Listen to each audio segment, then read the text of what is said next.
everyone, and thank you so much for joining us. Almost a month ago, I stood in this very room detailing the dangers of the Arizona Supreme Court's decision to uphold the 1864 total abortion ban. In the weeks since, we've seen women and healthcare providers suffer from the chaos and confusion caused by this ruling. I've heard from doctors who were unsure if they would wind up in a jail cell for simply doing their job. Women who told me they didn't know if it was safe to start a family here in Arizona. These excruciating conversations are exactly why I have made one thing clear, very clear. This ban needs to be repealed. I said it in 2022 when Roe was overturned, and I've said it again and again as governor. But as they have for 160 years, extreme politicians came up with every excuse imaginable to maintain this draconian ban. A ban that was passed by 27 men before Arizona was even a state. A time when America was at war over the right to own slaves. A time before women could even vote. Today, we are doing what 23 governors and 55 legislatures refused to do, and I'm so proud to be the ones that got this job done. And while I'm proud to sign this bill and provide a moment of relief for Arizonans, we still have work to do. Arizona women are still governed by a ban that leaves no exceptions for rape or incest, nor does it account for complications during pregnancy. We do not have guarantees that the basic right to contraception or access to IVF are protected, even as threats mount. Today, we should not rest, but we should recommit to protecting women's bodily autonomy, their ability to make their own healthcare decisions, and the ability to control their lives. Let me be clear. I will do everything in my power to protect our reproductive freedoms, because I trust women to make the decisions that are best for them. And I know that politicians do not belong in the doctor's office. I know how hard these conversations can be. I've lived them myself. And I know there's no place for the government in that room. I trust that when it comes to these very personal decisions, that you and your loved ones know what is best. I want to thank the legislators and the reproductive freedom advocates who are standing here with me today. Without you, this would not have been possible. And thank you to every Arizonan who spoke up and made their voice heard, calling for a repeal of this draconian ban. With that, I'm going to hand it off to Senator Hernandez. Thank you so much.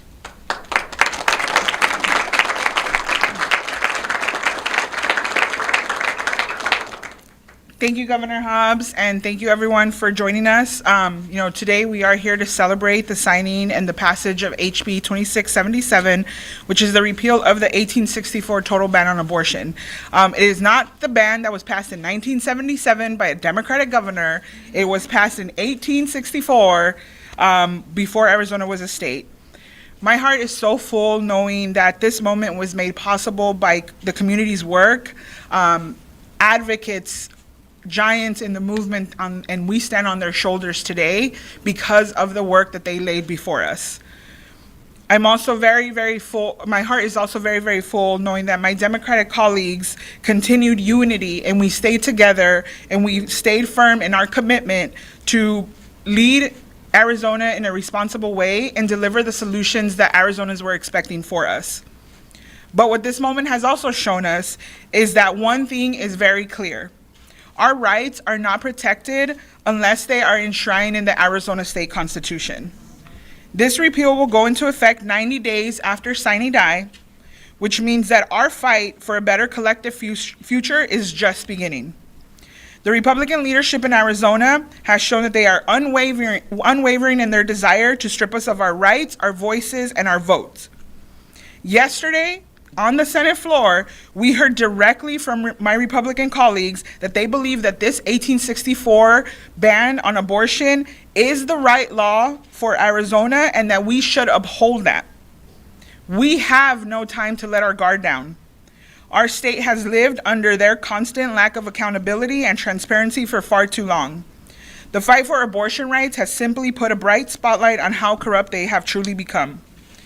Our ability to celebrate this moment goes hand in hand with the reality that repealing this ban today does not mean we are safe tomorrow. Tomorrow, we could see the majority party bring forward a motion that would cut the 15-week ban down to 9 weeks or even 6 weeks. Arizonans cannot trust this body to follow the will of the majority of Arizona voters. But I hope that the next generation of leaders that will be born out of this moment and out of this fight, the young people in this state that have seen the Trump-stacked U.S. Supreme Court and the Ducey-backed and stacked Arizona Supreme Court, take this movement even further. Young people know that Republicans cannot be trusted to uphold our rights. They do not trust you to make the best decision for you and your family and with your medical provider. They have shown that time and time again. They do not trust you to make the best decision for you and your family. Us, the Democrats, are committed to protecting every Arizonan's right to decide what their future looks like. And we will continue to fight like hell to make sure that politicians and government stay out of those decisions. Thank you so much.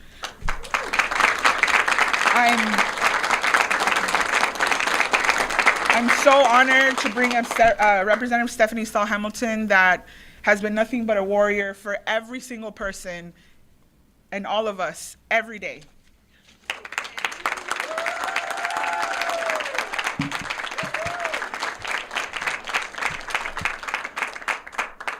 Thank you, Senator.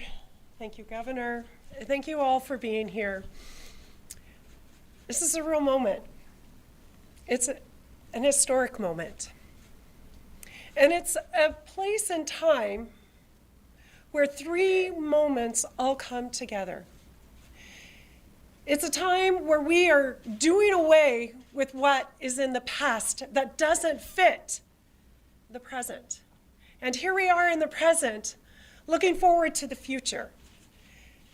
The ways in which we need to continue to push and to move our state so that it meets the needs and the desires of the people of Arizona. I am grateful to have been just one person in these moments shepherding or trying to shepherd a bill through the legislative process. None of us arrived at this moment without the foresight and the hard work of people like former Representative Athena Solomon, who truly paved the way for today.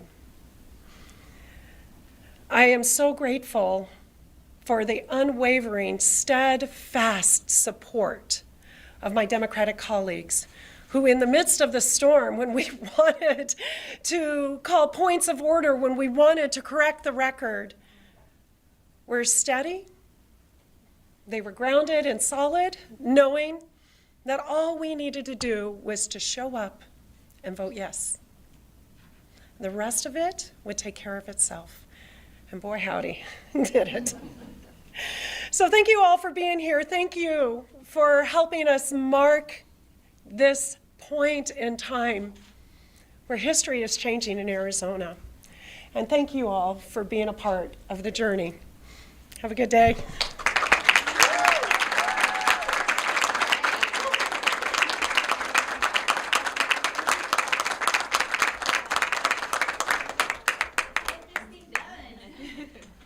And also, this is not ceremonial. This is like the actual bill.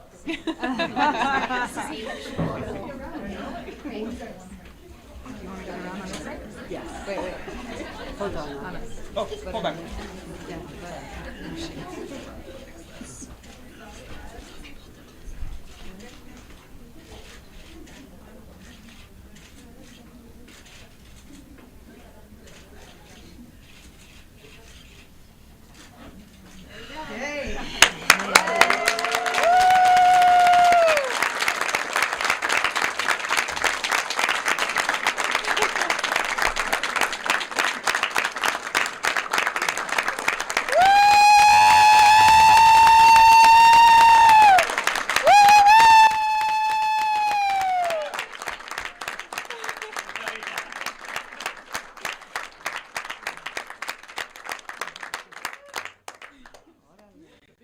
Tell me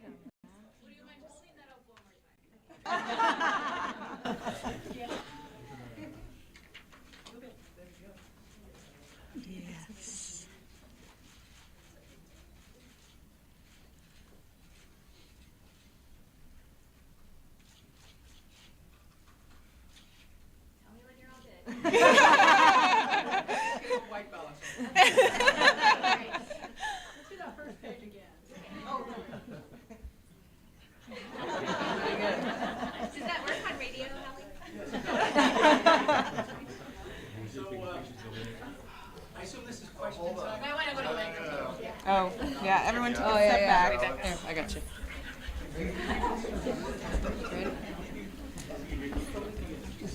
I got you.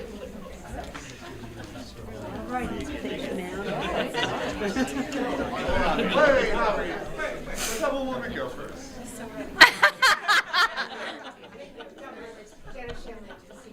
Yeah.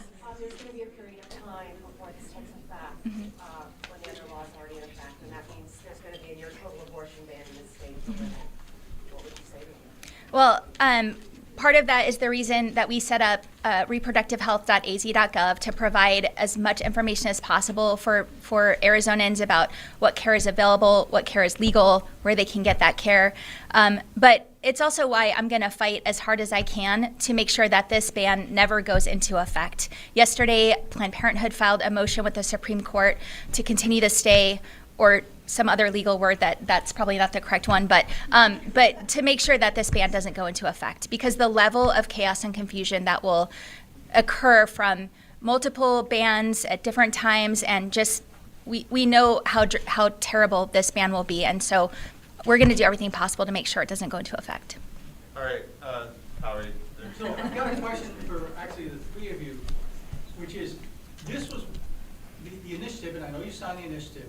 It was one thing when the choice was going to be between basically 0 weeks and viability and whatever else it includes there. If we have a 15-week law, there are a number of Arizonans who believe 15 weeks is appropriate. In fact, it's 95% of all abortions are performed within the first 15 weeks. So how do you explain to people who may be comfortable with 15 weeks why they should go ahead and then still vote for the initiative?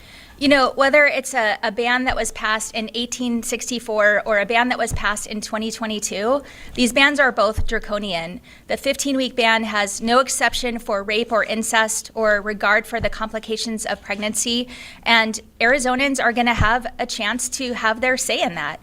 But I think the experience that we just went through the few weeks since the court ruling is exactly why we should not have government involved in these decisions at all.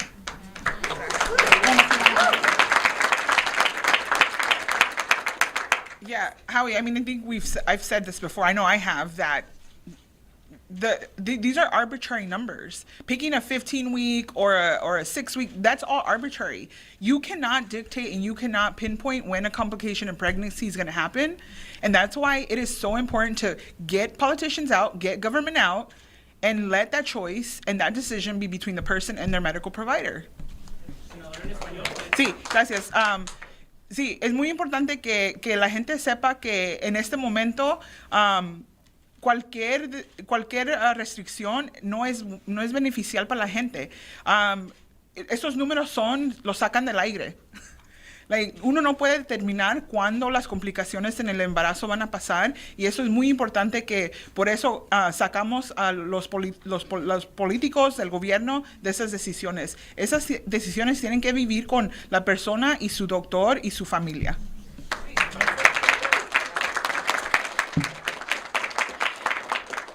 I think if we're looking at timelines, and clearly today I'm focused on timelines, we've never left the point of being under a 15-week ban. That's when the Citizens Initiative was crafted and started, was under the law that was made in 2022.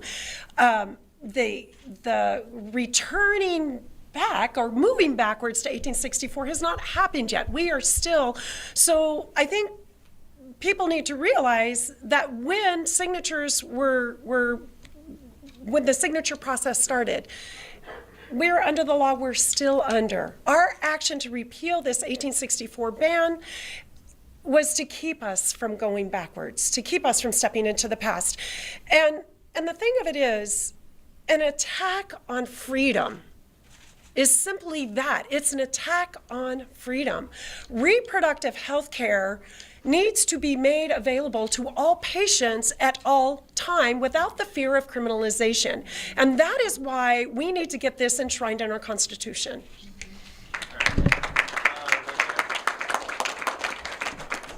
Reverend Hobbs, Courthouse News. Have you talked to AG Mays about whether she'll still seek review from the U.S. Supreme Court, given that the repeal is going through now? I did not even know that was on the table. I'm sure my legal team has spoken with her. I have not. This passed because of the support of 5 Republicans. Do you see this as kind of an unlikely bipartisan issue at this point, just because of the way this has played out? Let me say that across the state, abortion is a bipartisan issue, and that regardless of party, ethnicity, Arizonans support access to abortion. For these Republicans who did the right thing in this situation, 2 of them voted for the 2022 ban that explicitly contained the trigger clause that triggered this 1864 ban. So this is nothing more than political opportunism. One of the Republicans in the House has sponsored numerous fetal personhood bills that would have the effect of opening us up to an Alabama-style court ruling that would ban IVF in Arizona. This is nothing but political opportunism on their part. Hi. Hi. Hi, Governor. Could you just mention who all the folks behind you are and why they were chosen to? Left to right, please. So Why are they here with you? most of these folks are the Democratic legislators who led on this issue and fought to overturn this ban. And then several of them are they represent reproductive health organizations that are working on the ballot measure. And also not just the ballot measure, but this entire fight. Other, right there?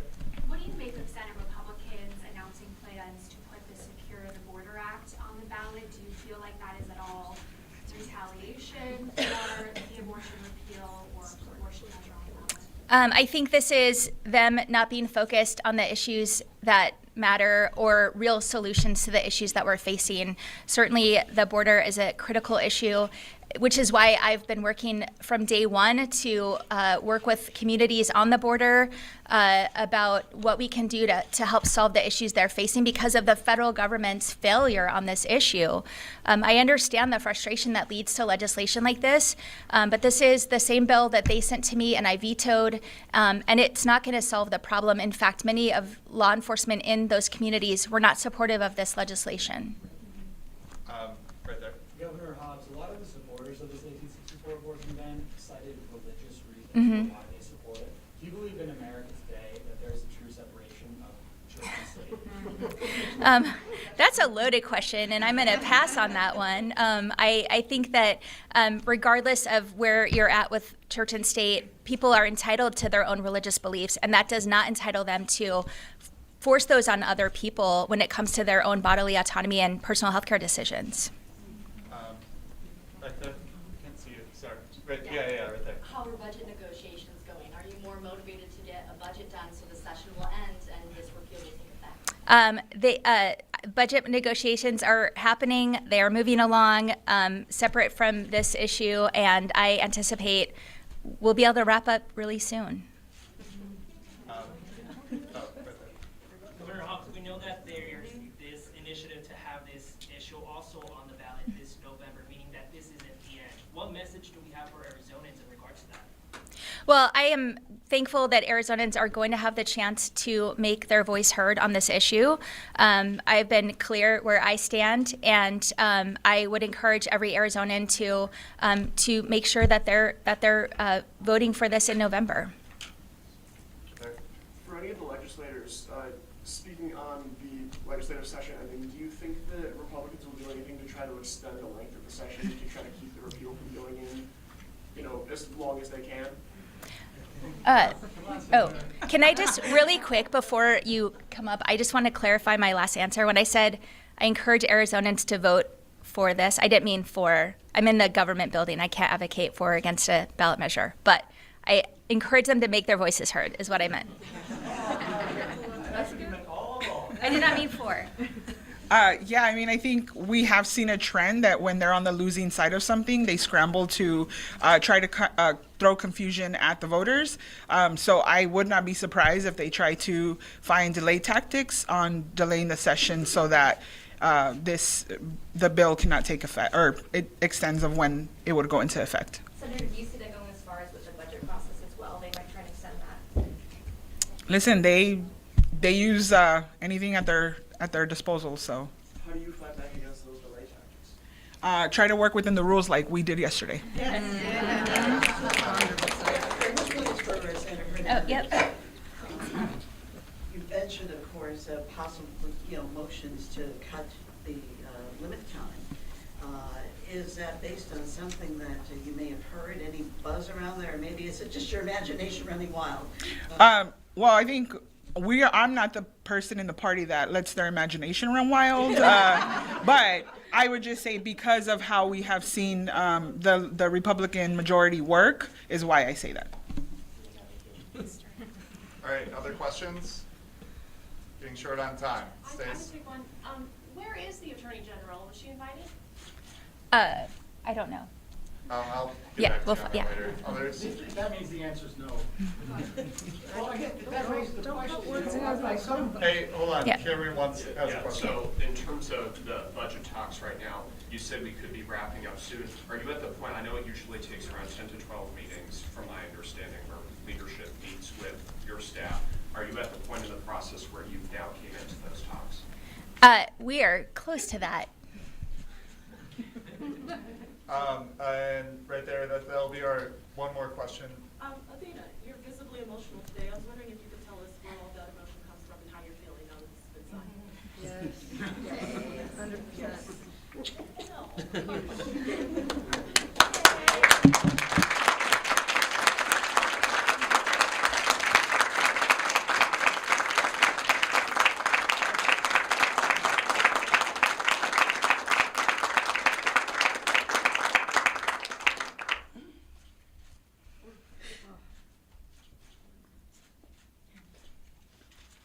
Make sure y'all use good photos of me, please. I'm sorry I did not come prepared to speak today. When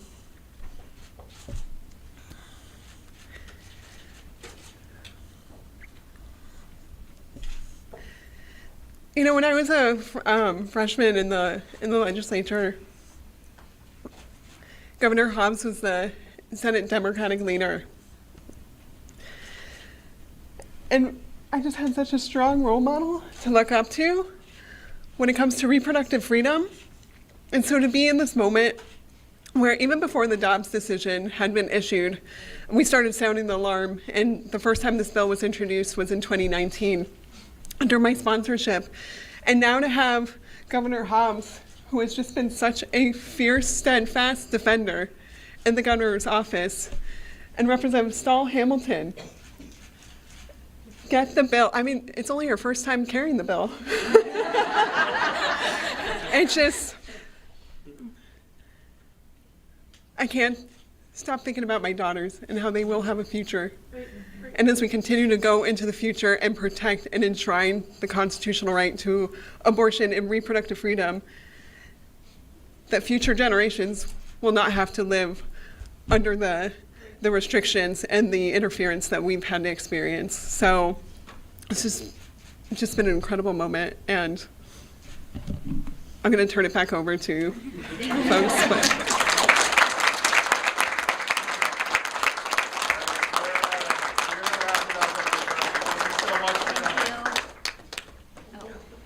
Okay.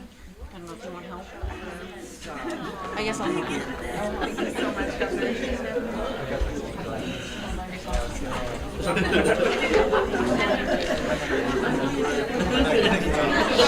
Get you a vote. You're going to get a